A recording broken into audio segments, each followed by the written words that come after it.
Welcome, everyone, to Real Estate on the Up, the podcast that takes you behind the scenes of the real estate world in Orlando. I'm your host, Kyle Madorin, and on this show, we're all about pulling back the curtain with the unfiltered truth about real estate.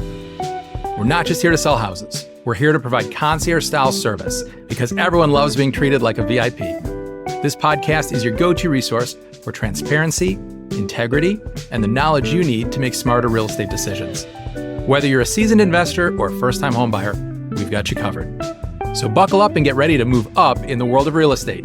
It's time for Real Estate on the Up.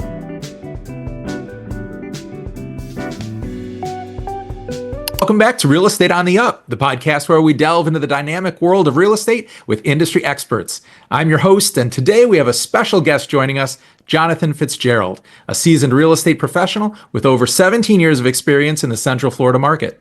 Jonathan is affiliated with Charles Rutenberg Realty, where he has distinguished himself as a top agent. Known for his professional approach and deep understanding of market trends, Jonathan specializes in innovative marketing techniques tailored to showcase properties effectively. Beyond assisting sellers, he's dedicated to guiding buyers through the complexities of moving up or downsizing, ensuring a seamless transition. His commitment to consistent communication and personalized service has earned him a reputation as a trusted advisor in the real estate community. So please join me in welcoming Jonathan Fitzgerald to the show. Wow, Kyle, thank you. I almost felt like I needed to turn around and see if there was somebody behind me. That was a very nice introduction. Thank you, sir. Oh, it's my pleasure. Yeah, I mean, you've been working at this a long time and you deserve the accolades. You're a true professional in our industry locally. And so it's great to have you here because we'll be talking today about some things that I think are certainly near and dear to my heart and you have a passion for as well, because not all industry professionals are in this or practice real estate in the same way. They're in it for different reasons. And I love your perspective. So before we dive into that, I'd love to hear about how you got started in the business, what led you into real estate, and what keeps you going every day. Okay. Yeah, sure. So as you said, I've been in the business for quite a while. So we got to run way back down the timeline. So I worked in telecom for quite a while. I worked in corporate sales, software sales for quite a while. My entire life, I've been working with people, solving problems, coming in, saying, what is your pain? What hurts? How can we do this better?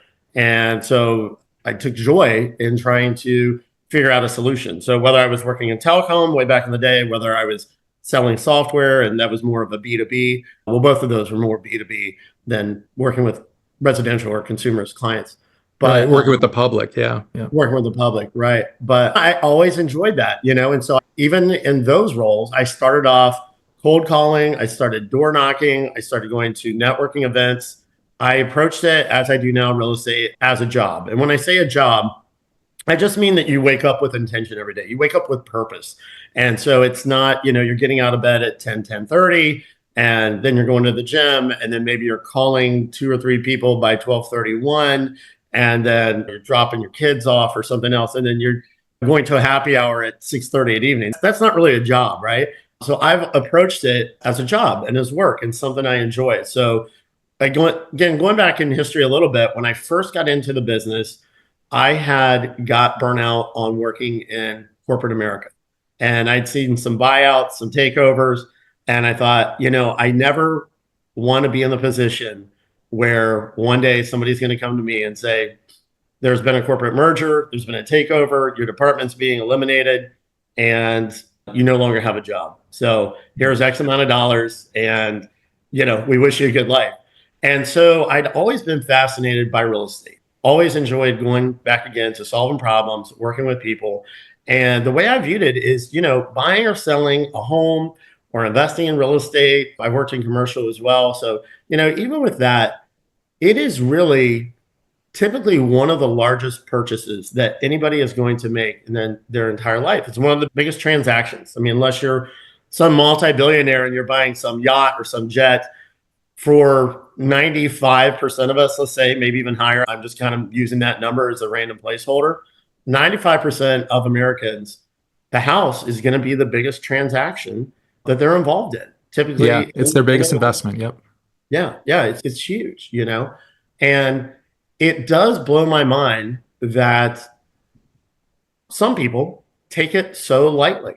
I mean, you have hundreds, if not hundreds of thousands of dollars on the line. And why would you not want a seasoned professional, somebody who cares about you, cares about your best interests, by your side, guiding you through the hurdles, the pitfalls? We know things can happen. They can happen with inspections, with appraisals, with title. We live in Florida. It could be sinkholes, could be a flood zone. There are just all different kinds of things that could play into a transaction. And so, again, working with people, and I've always enjoyed working with people, solving problems. I thought, man, real estate is great. Real estate is great. It really is. It's a great opportunity to continue to work with people, to continue to solve problems. At the time, 17, 18 years ago, it was a new field. And so I realized I really needed to work on my education, my level of understanding. One of the first brokers I was with told me that if she called me at 2 o'clock in the morning and asked me what was on line 6, paragraph 3, line A, I better be able to wake up and quote her what that is. That really made an impression on me. That really sank in, that she said, look, if this is your craft and this is what you're choosing to do, you better know it well. You better put time into it. You better understand it. Don't go out here and try and wing it. You are dealing with people's lives, their investments, their futures. Take it seriously. Be the best you can be. And so that's how I started. I think I probably touched on some other things, but that's basically how I started and got into the business. Yeah, no, that's great advice. And I love the story of how it came to be and the fact that you developed such a strong passion for approaching it in a professional way. And it is an interesting sort of idea that in our industry, you can be licensed, you can have a real estate license and not have to have any transactions closing. So you can just maintain your real estate license and be considered a quote professional without doing any business, which I suppose there are other industries like that as well. But here in real estate, things move quickly. I mean, forms change every year, technology changes, markets obviously are changing constantly. And to think that you can just hire anyone who has a license and they'll do an equally good job for you is nonsense, of course. We know that. And I think that's important for people to understand as well. We all want to feel like we are using someone, and not just in real estate, but in buying a car or in investing in the stock market. We want someone we can trust. We want someone who we can point at and say, yes, I trust that person with my money. This is a big investment for me, and I want to make sure they're taking care of me and they care. And I think that people have a tendency to go to a friend or a family member or someone just because there's that level of trust they feel built in, which is totally understandable. I don't blame them for that.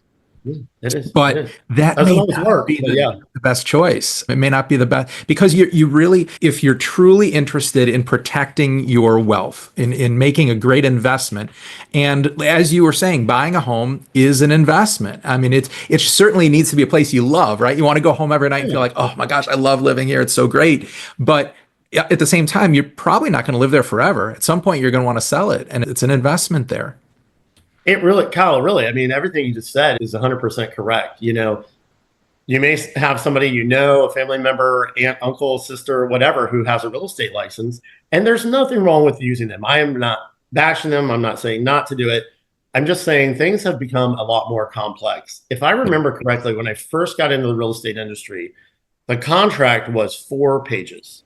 And as you know now, the contract is a minimum of 13 pages, depending on what contract you're using. That does not include the addendums, the other items that go into it. So, I mean, easily a total contract package, it could be 40, 50 pages long, depending on the type of transaction, what's involved, what's going on, et cetera, et cetera.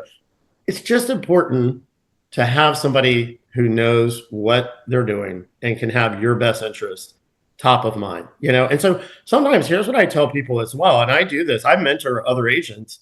I say, listen, if you want to get into real estate, you like real estate, you like the hype of it. You've seen a few shows, okay, well, go study and pass the initial course and then take your state exam. But I always encourage them to really get with either a mentor, a strong team, a brokerage who is heavily focused on training, and even sometimes a brokerage that is focused on training.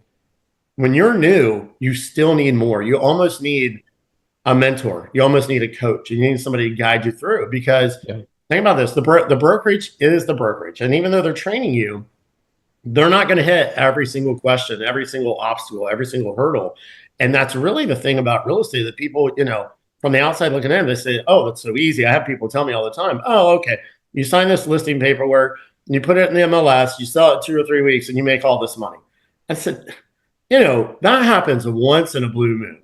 99% of the time, I take the property, I've got to help get improvements done on the property. I might have to help clear title issues on the property. There might be issues with the HOA. There might be outstanding taxes. There might be, just a world of things that have to be addressed before you can even bring this property live. Or if you do bring it live, you're working behind the scenes on solving these items. Otherwise, you're not going to get to a successful closing. You're not going to get paid at the end of the day.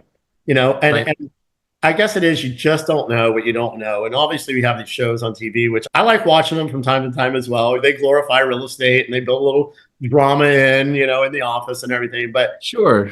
But it's entertainment. It's not. I mean, I agree. It's interesting to watch those shows just to see what is the public consuming, right? What are they experiencing? What are they seeing that they then are going to turn around and have expectations about when they talk to us? And there was a show we were watching about flipping, and there's so many of those shows on TV. Oh, yeah. And they were on the side of the screen as they were talking about the renovations they were doing. They were quoting prices of what the different things cost.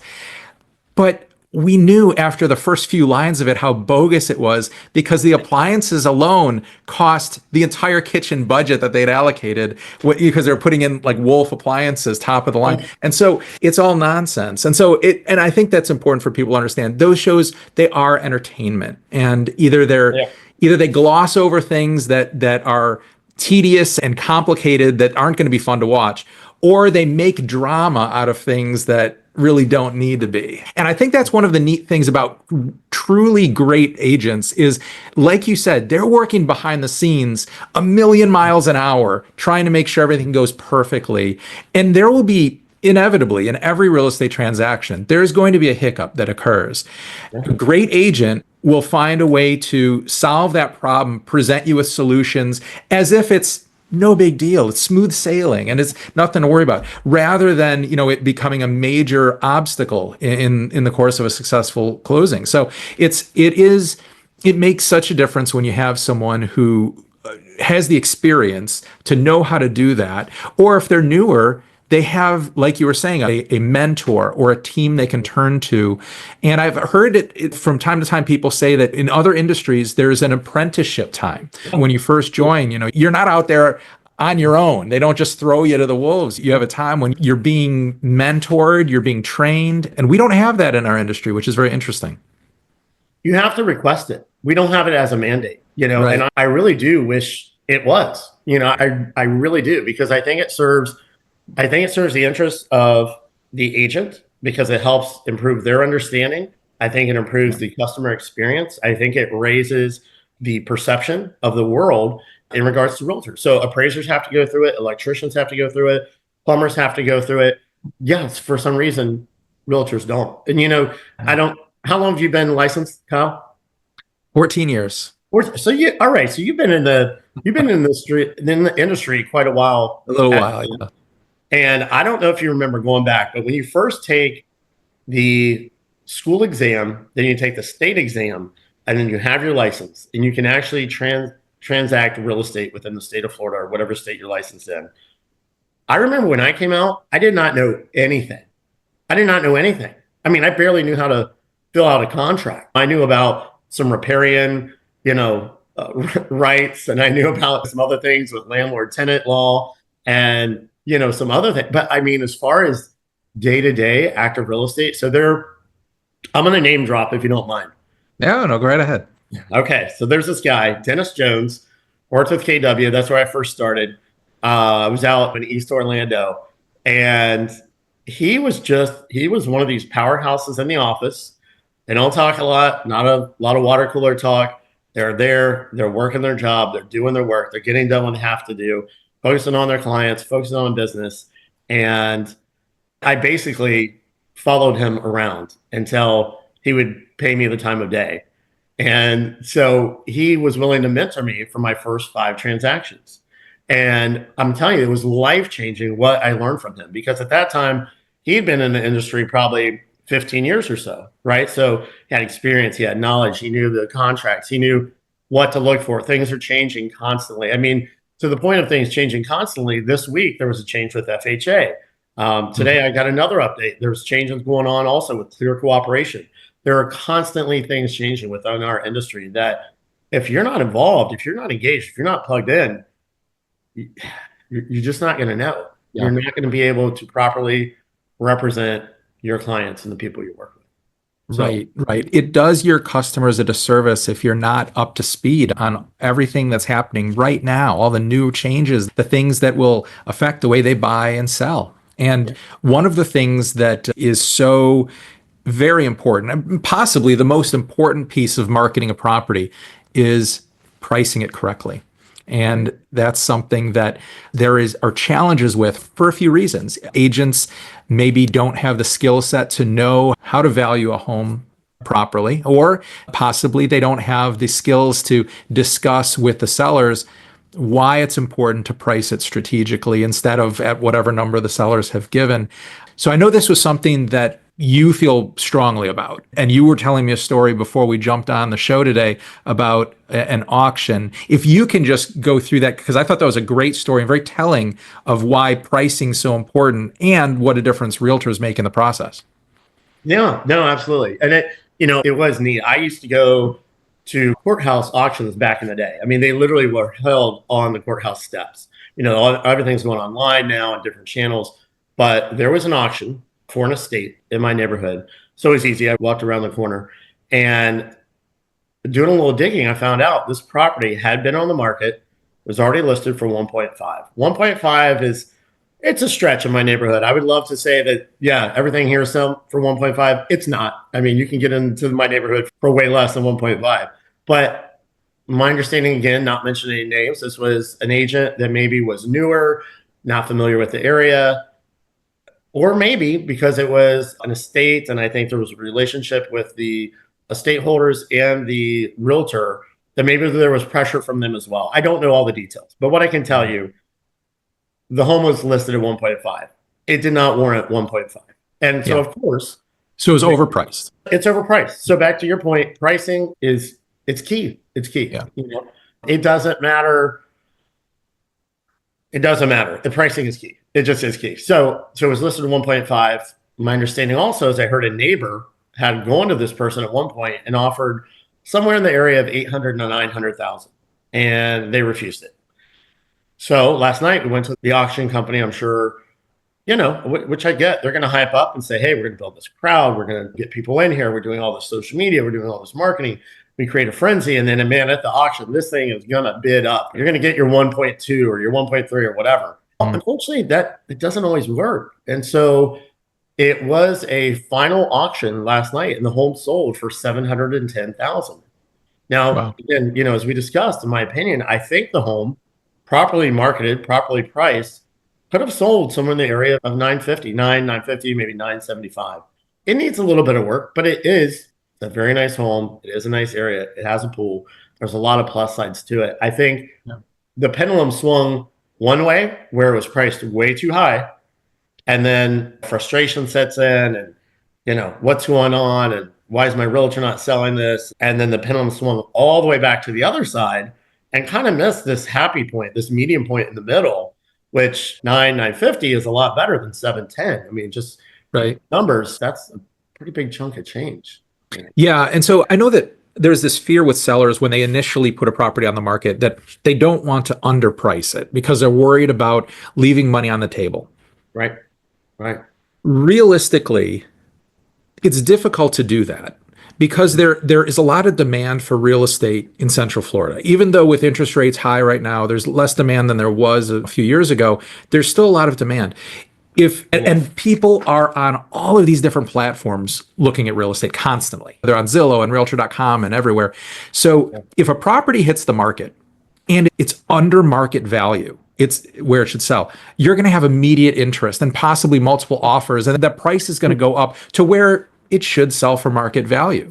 Yeah, so it's really hard to underprice a home, whereas the challenge involved with overpricing in our current market is vast. There's so many things that can go wrong with that. And just like the situation you mentioned, which was kind of the extreme situation, we don't usually see it quite that vast, a gap between where it should have probably sold and where it did. But you can certainly lose money by overpricing it, because the longer a home sits on the market, the more aggressive buyers will be with their offers. The more people will wonder, hey, what's wrong with it? Oh, the seller must be getting desperate. Let's go in and make this low ball offer. And then it becomes that sort of situation.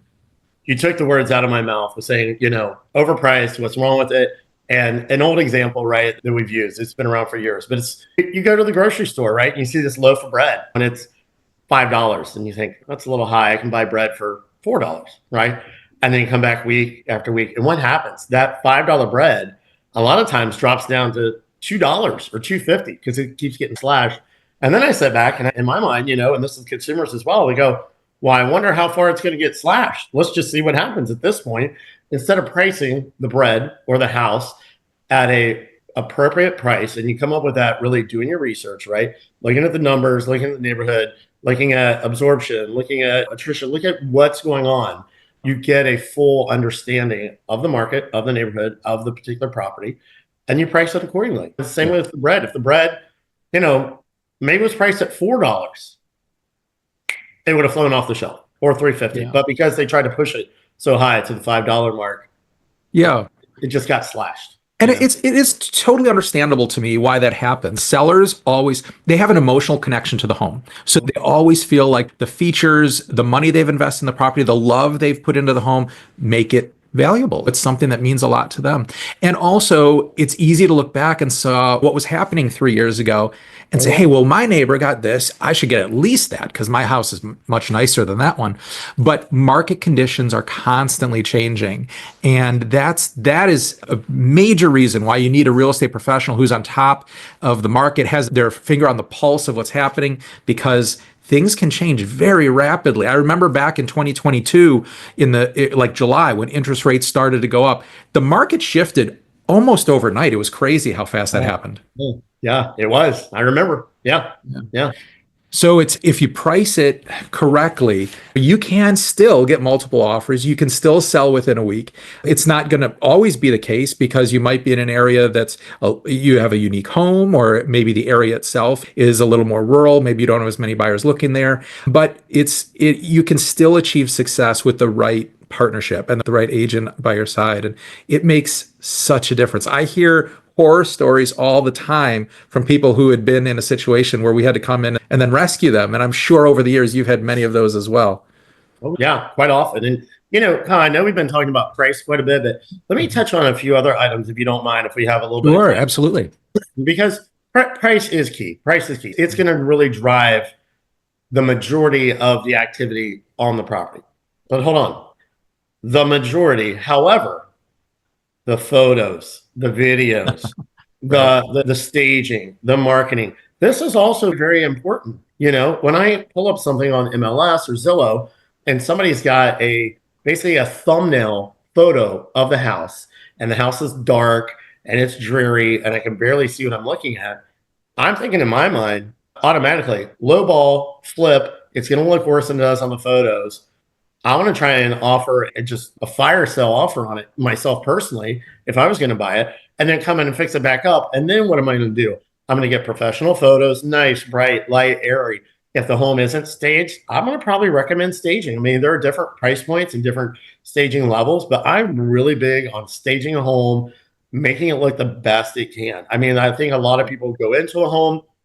This is not a knock, but most people go in and they don't work in our industry every day. So they don't have the imagination to say, okay, couch goes there, chair goes there, sitting table here. Okay, bed this way, Right. It's just something that is a really, I think, necessary and easy enough fix to help our clients maximize their property, maximize their views, their showings, their offers, right? And then as a real estate agent, don't be cheap on the photos and the videos and the drone shots or the floor plans. People love floor plans. I've got a couple I'm meeting with tomorrow that's coming down from the Carolinas, and they just are obsessed with floor plans. They want to see the floor plan. They have 4 kids, they're moving here, he's being relocated, yada. And I like floor plans as well. I have a master's in architecture also. So I love floor plans, design, the layout. How does this work? How does that work? But it was just kind of an aha moment to me that floor plans are really important. They're becoming more and more Yeah. important. And people want to see what is the flow of the house? What's the layout of the house? Because that way they can start imagining, how am I going to live in this house? How is this going to be my, you know? Yep. So. Yep. I agree. The technology that's out there, it gives us so many opportunities to bring a home to life when it's being marketed. And agents, who are good at what they do, who are really savvy at the marketing, they'll be able to employ all these things to make the listing stand out and make it more appealing to the buyers who are out there. And it was so funny when you're talking about photos, because when I teach classes on listing, you can go through MLS and you can find them. You can find these terrible pictures and bring them up as examples of what not to do. And typically those are the homes that are sitting on the market 6 months, 8 months without selling. Yeah, it's crazy. And I agree with you 100% on staging. I think it's one of the best investments a seller can make in getting the property attention and selling for as high a price as the market will bear. It's not very expensive compared to a lot of other upgrades you can make in the home. And it has incredible impact on buyers, both visually in photos and also when they go to the property and experience it firsthand. It is so amazing. And it's why builders spend so much money professionally designing the homes, staging them, and making the models look great. Yeah. I'm going to touch on one other thing. You talked when you were saying that. So talking about builders, how they stage. Also, sometimes you meet with a client. The client says, well, I don't want to paint because they might not like the color of the paint. I don't want to redo the floors. They look terrible. There's, stains all over them. And the new owner may want different floors. Let me ask you this. When a builder sells their house, their product, do they let you walk in to a vanilla shell with concrete floors and say, well, I'll let you pick whatever you want? No, they already have the floors done. The kitchen is done. It pops. It looks sharp. Now, will they come back and say, okay, if you want a lighter color or this or that? But my point being, if you are really trying to maximize your profits on selling a home, just put in the new floors, do the paint job, make it look good. If they really don't like it, they'll come back and redo it. It's not a big deal. But again, back to the visualization, back to the image. If you are trying to get X for something, and it looks like X, minus Y to a large degree, it's hard for people to make that leap, right? And so absolutely. Put in some work, make it look good. If you want this, now listen, if it's a fire sale, if you're looking for an investor, you don't care, that's a whole nother situation. But if you're looking to maximize your value, paint the house, put in the new floors, if they don't like it, they'll come back and change it. I did a remodel on a home. I wrapped it up probably September of last year. And I thought I did a really good job. It was an older house. I sanded down the wood floors. I stained them. I cleaned up the walls. I put in new light fixtures. I did knockdown on the ceiling, new kitchen, new bath, yada. Well, because it looked good, we had, I think, 50 people come through the open house. The first wow. We had a contract. We had multiple contracts, but within about the first 7 to 10 days. So again, not the pandemic days, but that's still pretty good. That's very good. And the person that came in and bought the house could see at least what I was trying to convey in the improvements and the enhancements that I had done. Now, the funny thing is, to me, that person came in and ripped out the entire kitchen, sanded down the floors again, restained them, did other things. But you know what? That's fine. It's their house. They can do whatever they want. But if I had put that house on the market in the original condition in which I bought it, I would not have got an offer, or I would have got a lowball offer. Yeah. And who knows, I may still be sitting. So yeah, because those properties are appealing to investors who are going to offer a much smaller purchase price than a regular homeowner who's looking to move in. And I wonder if you're seeing this too. One of the things that I've noticed in our current marketplace, there are two primary groups that are looking for residential real estate right now. One are buyers looking for homes for themselves, and they are looking for move-in ready properties for the most part. Because interest rates are so high, they don't want to have to invest a huge amount of money on renovating, because the down payment, closing costs, and everything, plus their monthly payments are going to be taking up, what they've saved. And the second group then are the investors, right? Those are the ones looking to flip the properties, to invest money in them. So it doesn't seem like you have as many people in the middle who are like, yeah, we can invest all that money in a house. It just seems like for whatever reason, with the way the market is right now, that group has shrunk. And so I think you're right. I think you absolutely hit the nail on the head with preparing the property to sell, making it look nice. Even if someone's going to come in and redo it, you want to present it in the best way that you can. Yeah. I mean, you have to. Absolutely. Yeah. I mean, would you show up for a job interview without taking a shower and wearing your pajamas? Would you show up for a date? That's a great analogy. No, you don't. You won't. You know? So. Yeah. That's absolutely right. So that is 30 minutes, believe it or not. I mean, it's crazy how fast the time goes because we could talk about this stuff for days. But before we say goodbye, I mean, I know that people out there would love to chat with you, and someone who's been in the business so long and is so professional will have questions for you. What's the best way that people can reach out to you if they'd like to talk? Sure. So I'll give you my website. It's very easy. It's fitsforyou.com. So FITZ, number 4, letter U.com. You can schedule a 10-minute phone call. You can schedule coffee. You can schedule, a viewing, whatever it may be. You can do all that on my website. You can check me out on LinkedIn. You can check me out on Facebook, Instagram, TikTok, YouTube, Jonathan Fitzgerald, Realtor and Designer, and I'll pop up. You can find me. Let me give you a phone number as well, right? Yeah, definitely. Yeah, phone number is 407-718-5701, 407-718-5701, and you can call or text. Fantastic. Well, Jonathan, thank you so very much for joining us today. It was a great conversation. I really appreciate all your insight. So thanks for your time. Kyle, it's been a pleasure. Thank you. And let's do it again. Sounds good. Yeah, we definitely should. More stories to tell. Well, thank you everybody for tuning in. We appreciate you listening, and we'll catch you next time on Real Estate on the Up. Take care, everybody. Yeah. As we conclude another eye-opening episode of Real Estate on the Up, I want to express my appreciation for joining us. Thank you for being a valuable part of the Real Estate on the Up community. Your time and engagement mean the world, so make sure you subscribe and leave a review. Your real estate goals are my priority, and my team and I are here to provide the personalized attention and service that have earned us high recognition. If you have questions, need guidance, or are ready to make a move, don't hesitate to reach out. I'm just a message away. I'm Kyle Madorin, one of Rate My Agent's top 100 in the United States, signing off. Until next time, take care and make those real estate dreams a reality.